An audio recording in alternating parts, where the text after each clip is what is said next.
ছাত্র জনতার রক্তের বিনিময়ে অর্জিত নতুন বাংলাদেশ। অন্তর্বর্তীকালীন সরকারের অধীনে উপদেষ্টা হয়ে আপনারা ক্ষমতার অপব্যবহার করবেন, এটা তো মেনে নেওয়া যায় না।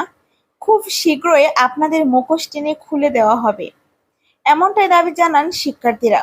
বর্তমানে ডক্টর ইউনূসের নেতৃত্বে কোটা আন্দোলনের সমন্বয়ক আসিফ মাহমুদ ও নাহিদ ইসলাম উপদেষ্টা হিসেবে শপথ গ্রহণ করেছেন। প্রথমে তাদের সাধারণ জনগণ উপদেষ্টা হিসেবে মেনে নিলেও সময়ের সাথে সাথে তাদের বিরুদ্ধে বিভিন্ন ধরনের অভিযোগ আসা শুরু করেছে। তারা তো ছাত্র, তারা কিভাবে উপদেষ্টা হিসেবে সুযোগ পেলেন? আবার অনেকেই বলেছে তারা পরিকল্পিতভাবে বাংলাদেশের সাবেক প্রধানমন্ত্রী শেখ হাসিনার পতন ঘটিয়েছে, আর এখন তারা উপদেষ্টা হয়ে দেশকে ধ্বংস করার পরিকল্পনায় মাঠে নেমেছে, যা আমরা কোনোভাবেই মেনে নিব না। কেননা তাদের দ্বারা তো বর্তমান বাংলাদেশ স্বাধীন হয়নি, স্বাধীন হয়েছে ছাত্র জনতার মাধ্যমে।